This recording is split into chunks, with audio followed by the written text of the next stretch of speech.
नमस्कार दोस्तों, आज हम डिस्कस करेंगे माँ योजना, मुख्यमंत्री आयुष आरोग्य योजना। इसको शॉर्टकट में माँ, MAA, माँ योजना।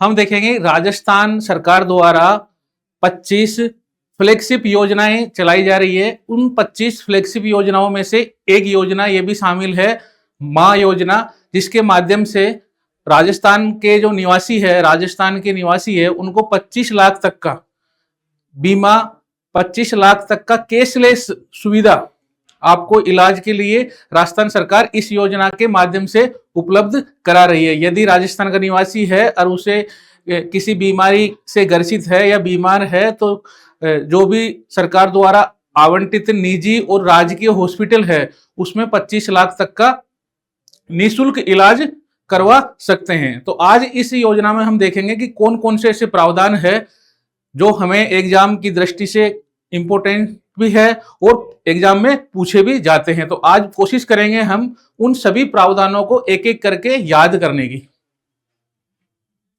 हम देखते हैं कि योजना का नाम है राजस्थान मुख्यमंत्री आयुष योजना। वर्तमान में इस योजना का नाम है, वर्तमान में जो सरकार है, बीजेपी सरकार है, इस योजना का 2024 में मुख्यमंत्री आयुष्मान आरोग्य योजना किया गया। पूर्व में इस योजना का नाम क्या था? राजस्थान मुख्यमंत्री चिरंजीवी स्वास्थ्य बीमा योजना। अभी वर्तमान में हम देखते हैं कि जिस प्रकार एग्जाम में प्रश्न पूछने का ट्रेंड है, वो डायरेक्ट पहले तो क्या होता था कि योजना दे दी और ये पूछ लेंगे तिथि कब इसको शुभारंभ किया गया था, तो हमें पहले क्या फैक्ट याद रखने पड़ते थे। अब वर्तमान में क्या चल रहा है चलन, जिस प्रकार एग्जाम में सवाल आ रहे हैं कि कथन के रूप में एक सवाल बना देंगे, बड़ा सारा सवाल बना देंगे, और उसमें जब आप सवाल को देखोगे तो सवाल को देखते ही डर जाओगे कि पता नहीं क्या पूछ लिया। लेकिन सब जितना बड़ा सवाल होगा उतना ही इजी सवाल होगा, ये आपको ध्यान रखना है। और हम ये देखेंगे कि जो आरपीएससी है या अधीनस्थीय बोर्ड है, जो सवाल बनाता है एग्जाम में, तो उसमें वो जो गलती करेगा, वो ये चाहता है कि स्टूडेंट इस चीज की गलती करे, ये सवाल गलत हो। तो वो कीवर्ड है, वो आज हम देखेंगे कि क्या वो गलती करवाना चाहता है, लेकिन हम वो गलती नहीं करेंगे। हमसे वो सवाल आना ही आना है, किसी भी तरीके से पूछो, हमारा आंसर सही होगा ही होगा।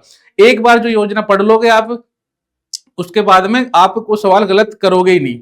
तो सबसे पहले हम देखेंगे कि ये माँ योजना है कि मुख्यमंत्री आयुष्मान आरोग्य योजना। तो पहला कीवर्ड तो ये देख लेना है कि जब इस योजना का नाम बदला तो पूर्व में योजना कौन सी थी। एक कीवर्ड तो ये हो गया कि किस योजना का नाम परिवर्तन करके माँ योजना बनाया। तो इसको राजस्थान मुख्यमंत्री चिरंजीवी स्वास्थ्य बीमा योजना।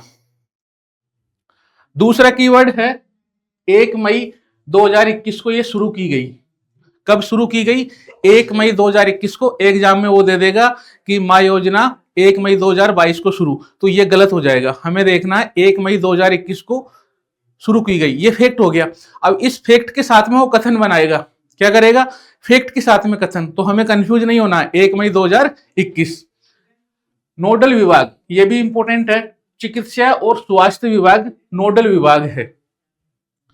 तीसरा फैक्ट हो गया कि नोडल विभाग कौन सा है, किस विभाग के अंतर्गत आ रहा है, ये योजना किस विभाग के अंतर्गत आ रही है। तो ये योजना हमें ध्यान रखना, नोडल विभाग कौन सा है? चिकित्सा और स्वास्थ्य विभाग। संपूर्ण राजस्थान में लागू है। वो दे देगा कि जो कुछ जिले डिस्ट्रिक्ट दे देगा कि राजस्थान के 41 जिलों में से वो दे देगा 20 जिलों में या 27 जिलों में, 28 जिलों में। तो हमें कंफ्यूज नहीं होना, संपूर्ण राजस्थान में ये योजना लागू है। नोडल विभाग कब शुरू की गई, ये ध्यान रखना है। कौन सी योजना को नाम परिवर्तन किया गया, पहले कौन सी थी, वर्तमान में कौन सी है? चिरंजीवी थी, अब आयुष्मान कर दिया। 1 मई 2021। नोडल विभाग चिकित्सा और स्वास्थ्य विभाग, ये नोडल विभाग पूरे राजस्थान में है। तो ये फैक्ट आपको ध्यान रखना है। दूसरी बात हम देखते हैं कि इसका उद्देश्य क्या है। उद्देश्य क्या है? बिल्कुल आप उद्देश्य है ये आप एक बार पढ़ोगे याद रहेंगे। जो फैक्चुअल चीज है वो मैं आपको बता दूंगा कैसे उनको आपको रट्टा मारना है, रट लेना, दिमाग में सेट कर लेना। उद्देश्य आपको नॉर्मली याद रहेगा कि पात्र परिवारों को स्वास्थ्य पर होने वाले खर्चे को कम करना। यानी जो इस योजना के पात्र परिवार है, इस योजना में शामिल है, उन परिवारों को जो स्वास्थ्य पे खर्चा होता है उस खर्चे को कम करना, कि यदि सरकार फ्री में इलाज दे देगी तो कहीं ना कहीं उनकी जो आर्थिक स्थिति है वो कहीं ना कहीं संभल होगी। वो जो पैसा स्वास्थ्य पे खर्च करेंगे वो कहीं और जगह शिक्षा पे खर्च करेंगे, खान पान पे खर्च करेंगे, तो उस वो खर्चा और जगह होगा। दूसरा है, नागरिकों को उच्च स्तरीय विशेषज्ञ चिकित्सा उपलब्ध होगी। बिल्कुल, आप हम देखते हैं कि सरकारी जो हॉस्पिटल है उसमें जो डॉक्टर है काफी विशेषज्ञ डॉक्टर होते हैं, तो उन विशेषज्ञ डॉक्टरों का लाभ भी प्राप्त हो, ताकि जो बीमारियां हैं वो जल्दी ठीक हो, बीमारी जल्दी पकड़ में आए, कौन कौन सी बीमारी क्या लक्षण है, कम समय में मरीज ठीक हो और अपनी जो आजीविका है, अपनी जो कार्य है उस पर वो लगे। अब हम देखते हैं इसके लाभ। लाभ क्या है हो सकते हैं, इसमें 25 लाख तक का निःशुल्क कैशलेस इलाज है। बिल्कुल, आपको 1 रुपया भी नहीं लगेगा, बिल्कुल फ्री इलाज है। 25 लाख तक की बीमारी यदि कोई मरीज के, कोई भी पेशेंट की होती है तो सरकार 25 लाख तक फ्री इलाज इसमें होगा, ये आपको ध्यान रखना। और 10 लाख दुर्घटना बीमा है। यदि इस योजना का पात्र व्यक्ति किसी दुर्घटना में मृत्यु हो जाती है तो उसको 10 लाख रुपए दिए जाएंगे, ये भी आपको ध्यान रखना है। ओपीडी, जांच, दवाइयां और डॉक्टर परामर्श पूर्णतः फ्री है। इसका मतलब ये है कि यदि आप कोई किसी पेशेंट है, किसी मरीज को बीमारी है और वो हॉस्पिटल में जा रहा है, और हॉस्पिटल में जा रहा है केवल चेकअप के लिए, डॉक्टर से परामर्श करने के लिए जा रहा है, तो एक पर्ची कटवा के, पर्ची के पैसा भी आजकल फ्री है, उसमें भी कोई पैसा नहीं लगता। तो ये जो सुविधा है, डॉक्टर उसको चेक कर रहा है, दवाई दे रहा है, कोई जांच लिख दी तो जांच हॉस्पिटल में ही करवाई जा रही है, ये सारी फ्री है। ये परामर्श डॉक्टर का फ्री है, दवाइयां फ्री है, जांच फ्री है। ओपीडी का मतलब यही होता है कि यदि आपको कोई बीमारी होगी, आप डॉक्टर से परामर्श लेने जा रहे हो, हम भर्ती नहीं हो रहे हैं, केवल परामर्श लेके आ रहे हैं। हम देखते हैं कि भर्ती से 5 दिन पहले और डिस्चार्ज के 15 दिन बाद तक सारे खर्चे शामिल है। कोई व्यक्ति है, डॉक्टर से परामर्श लेने जा रहा है और वो डॉक्टर ने परामर्श दिया, उसको दवाई दी, 4-5 दिन दवाई दी, उसको लगा 5 दिन बाद में कि इसको एडमिट करना चाहिए, उसको एडमिट किया, एडमिट रखा उसको कुछ समय के लिए, और बाद में जब कुछ दिनों के लिए एडमिट रखने के बाद में उसको जब डिस्चार्ज किया, तो डिस्चार्ज के भी 15 दिन तक उसको सारी जांच, सारी दवाई सब फ्री है। तो यही कहा, यदि 5 दिन पहले और 5 दिन बाद तक सारे की सारी इलाज, दवाई, परामर्श, जांच सब फ्री है।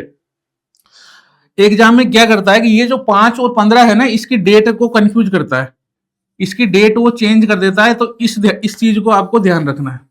इसमें जो 10 लाख दुर्घटना बीमा है इसकी राशि को बदल देगा, इसमें 25 लाख है इसकी राशि को बदल देगा, ये आपको ध्यान रखना है।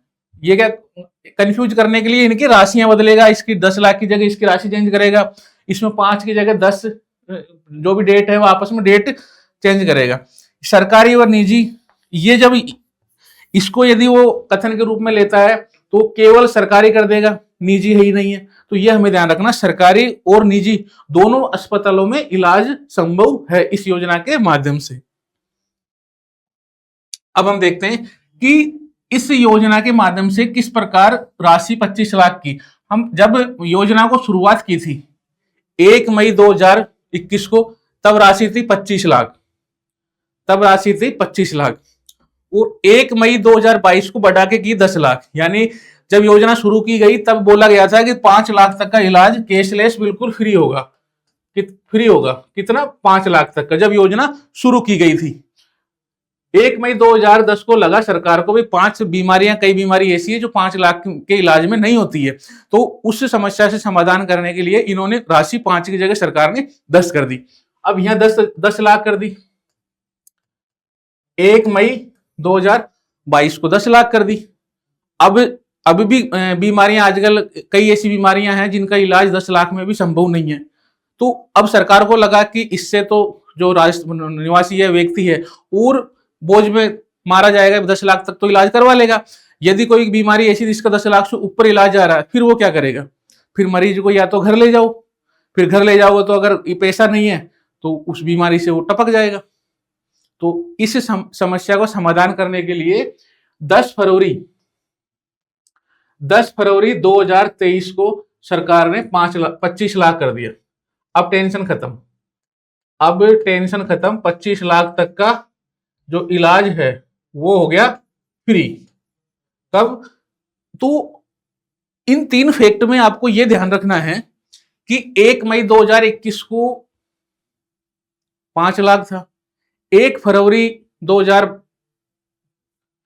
1 मई 2022 को 10 लाख था और 10 फरवरी 2023 को 25 लाख। तो समस्या आपको हर चीज जब भी आप पढ़ो तो जो फैक्ट है उसको ये सोचना कि ये करेगा क्या। क्या हम पढ़ते रहते हैं, फैक्ट दिमाग में है, लेकिन हमारे जो माइंड है, योजना है, हमारा जो माइंड जो को इस प्रकार डेवलप करना है कि जो योजना में पढ़ रहा हूं वो योजना, मेरा माइंड और एग्जामिनर का माइंड, तीनों को एक इस प्रकार का ट्रायंगल बनाना है। इस प्रकार का ट्रायंगल बनाना है कि यहां पे हूं मैं, यानी यहां पे है स्टूडेंट है, जो विद्यार्थी है, ये विद्यार्थी है, यहां विद्यार्थी है, ये विद्यार्थी है, यहां पे विद्यार्थी है, और यहां पे आप मान के चलो कि आपके पास बुक है, जो बुक आप पढ़ रहे हो ये बुक है, और ये है एग्जामिनर जो पेपर सेट करेगा। इसको हम बोल सकते हैं, या तो आरपीएससी बोल दो आप। अभी आप अब जब हम विद्यार्थी जीवन में कोई योजना या कोई भी चैप्टर, इसको आप समझना बिल्कुल रामबाण तरीके से समझना। ये एक ट्रिक है पढ़ने की कि ये आप विद्यार्थी हो और ये विद्यार्थी हो, तो अब जब आप स्टडी कर रहे हो, आपने बुक पढ़ा, कोई नोट्स पढ़ा, कोई वीडियो देखा, कुछ भी हो, जो आप एग्जाम से रिलेटेड है, जो भी आपके पास में मटेरियल है, बुक है, नोट्स है, या फिर यूट्यूब पे वीडियो देख रहे हो, कोई भी हो XYZ, तो उसको जब आप पढ़ रहे हो तो एक तो आपने डायरेक्ट पढ़ा, पढ़ने के बाद में आपको करना चिंतन करना है और या मनन करना है कि अब जो एग्जामिनर है, आरपीएससी का है या दिनेश सेन बोर्ड का है या यूपीएससी का है, किसी भी बोर्ड का चेयरमैन है, वो पेपर सेट करवाता है अपनी विशेषज्ञ टीम से। तो उस विशेषज्ञ की टीम का जो माइंड है, इस माइंड को भी पढ़ो साथ में, कि अगर ये पूछेगा तो हो सकता है कि यहाँ जो 5 लाख दे रखे, हो सकता है कि इसकी जो राशि है वो 10 लाख कर दे। हो सकता है ये जो 10 लाख है इसी को बोल दे कि यह 25 लाख कर दिए, इसकी डेट है इसको चेंज कर दे। तो ये जो राशि में परिवर्तन करेगा, इसका मतलब ये है कि अब आप जब पढ़ते वक्त चिंतन कर रहे हो कि मुझे इस एग्जामिनर का माइंड में पढ़ रहा हूं, तो ये चीजें आपको ध्यान रखनी है। आपका कोई भी सवाल गलत नहीं होगा, कोई भी टॉपिक, कोई भी सब्जेक्ट जो आप पढ़ रहे हो वो आप बिल्कुल माइंड में सेट होगा। ये आपको आज एक ट्रिक में बता के जा रहा हूं किस प्रकार चीजें याद की जाती है। अब हम देखते हैं अस्पतालों की संख्या। यदि हम अस्पतालों की बात करें तो सरकारी जो हॉस्पिटल है वो 778 सरकारी अस्पताल है, 8 भारत सरकार के हैं और 551 निजी है। इस योजना में जो इलाज करवाएंगे, राजस्थान में 778 सरकारी हॉस्पिटल है, जिसमें इस योजना में बिल्कुल फ्री इलाज, 8 भारत सरकार के हॉस्पिटल है उसमें भी इस योजना के तहत फ्री इलाज। उसके बाद में 521 जो प्राइवेट हॉस्पिटल है उसमें भी इन योजनाओं को आपस में इंटरलिंक कर रखा है, उनको अनुमति दे रखी है कि यदि इस योजना के माध्यम से आपके पास में पेशेंट आता है निजी हॉस्पिटल में तो आप उसका इलाज फ्री करो, पैसे हम देंगे, यानी पैसा सरकार देगी। ये आपको ध्यान रखना है। अब हम बात करते हैं कि पात्रता, कि भाई इस योजना के पात्र लोग कौन से होंगे। यहां से भी सवाल बनाया जा सकता है कि एक तो राजस्थान का स्थायी निवासी है, बिल्कुल राजस्थान का निवासी तो होगा ही होगा, ये बिल्कुल आपको बिल्कुल याद रहेगा। ये तो वैसे भी एग्जाम में आएगा तो आप पकड़ में आ जाएगा, राजस्थान गया तो हमारा तो इलाज होगा ही होगा। उसके बाद में सरकारी कर्मचारी और पेंशनर नहीं होना चाहिए, यानी सरकारी कर्मचारी नहीं होना चाहिए और रिटायर होने के बाद जिसको पेंशन मिल रही है वो भी नहीं होना चाहिए। उनके लिए सरकार ने अलग स्वास्थ्य हेल्थ स्कीम है, उसके माध्यम से आपको इलाज करवाना है। इसमें आयु की कोई सीमा नहीं है, इसमें आयु की कोई सीमा नहीं है। 1 वर्ष तक के शिशु से भी, अगर कोई बच्चा है छोटा, उससे लेकर और एज कितनी भी हो, सब फ्री में इलाज होगा। अब इसमें क्या होगा, आपको कंफ्यूज करने के लिए क्या करेगा, वो आयु में कुछ बदलाव करेगा। तो ये जो आयु में बदलाव करेगा ना, ये आपको ध्यान रखना है कि भाई आयु की तो कोई सीमा रखी नहीं, तो ये छोटे छोटे स्टार है। ये आपको ये आपको जो हमारा माइंड है उसमें बिल्कुल योजना के जो घटक है, योजना के कंपोनेंट है, योजना के जो फैक्ट है वो माइंड में सेट करते हैं। यदि हम ऐसा सोचेंगे कि वो आयु 1 वर्ष से 1 वर्ष का जो बच्चा है, शिशु है, उससे लेकर कितना ही हो, तो आयु में कोई इन्होंने डिफरेंस क्रिएट किया नहीं। तो जब हम ऐसे सोचोगे ना साथ साथ, तो वो फैक्ट हमारे माइंड में फिट होते रहेंगे। जैसे पेपर आएगा हम आंसर निकाल लेंगे। परिवार के सभी सदस्यों को कवर किया। यदि एक परिवार में 5 सदस्य, पांचों का इलाज इसमें फ्री है। पूर्व विद्यमान बीमारी सभी शामिल है इसमें। यह है बीमारी कोई सी भी हो, पहले हो या वर्तमान में कोई अचानक सडनली कोई आई हो, जैसे कोविड-19 था, अचानक बीमारी आई, वो भी उसके बाद कोई फ्री इलाज था। तो पूर्व में कोई बीमारी चल रही हो या वर्तमान में कोई आई हो, ये सारी बीमारियां इसके तहत फ्री है। अब हम देखते हैं कि लाभार्थी कौन कौन लाभार्थी होगा, इस योजना के माध्यम से किस किस को शामिल किया जाएगा। राजस्थान का निवासी तो है ही, वो तो आप दिमाग में सेट कर लेना। उसके बाद में जिसका निःशुल्क प्रीमियम है, पैसा कुछ भी नहीं लगेगा, बिल्कुल निःशुल्क फ्री है।